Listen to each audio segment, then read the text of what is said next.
L'Union des marques, sa raison d'être, c'est de réunir les marques pour construire des marques durables.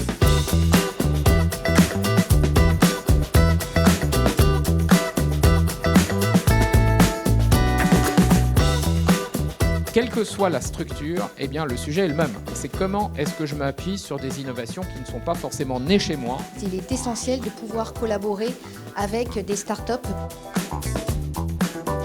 Pourquoi de langue ? Tout simplement parce qu'au début, on a essayé de faire ça un peu dans notre coin avec nos petites mains. Et puis surtout, quand on est une start-up et qu'on travaille avec des grands groupes, il faut mesurer l'impact de ce qu'on fait. Nous, on fait 100% d'éco-production. Ça veut dire qu'on va optimiser chaque étape de la production audiovisuelle. Il y a aujourd'hui beaucoup d'initiatives pour faire progresser cette industrie. Mais on gagnerait davantage à travailler avec de petites productions un petit peu clos, ou en tout cas à en prendre les grands principes. Nous sommes la seule technologie française d'intelligence artificielle brevetée aux États-Unis et ça travaille comme le cerveau d'un vendeur. C'est un outil qui nous surprend encore tous les jours. Tips maintenant qui a développé une technologie pour aider les marques à mettre en place un marketing plus durable grâce au marketing d'engagement. Ce qu'on a constaté immédiatement dès l'activation des campagnes, c'était les bonnes performances. Nous, notre sujet, c'est comment je fais pour engager des gens qui sont à distance sur un événement. C'est à chaque fois avec la volonté de faire vivre une expérience de marque, que ce soit à nos salariés ou à nos clients. On sait que la territorialité et la proximité sont des éléments aujourd'hui qui sont très importants.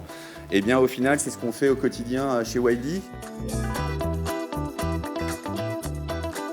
Et est-ce que quand on est un grand groupe, c'est facile de travailler avec une start-up ? Et en ça, les AdTech sont très utiles pour nous. Pour nourrir tous ces travaux, évidemment, les startups sont des sources importantes, pas exclusives, mais importantes. Souvent des émergences de nouvelles façons de faire, de nouvelles technologies, etc. Quand on crée une startup, finalement, c'est un rêve. La grande phrase que j'aime bien, c'est que c'est quand on crée ses rêves qu'on se rend compte qu'ils vous étaient indispensables.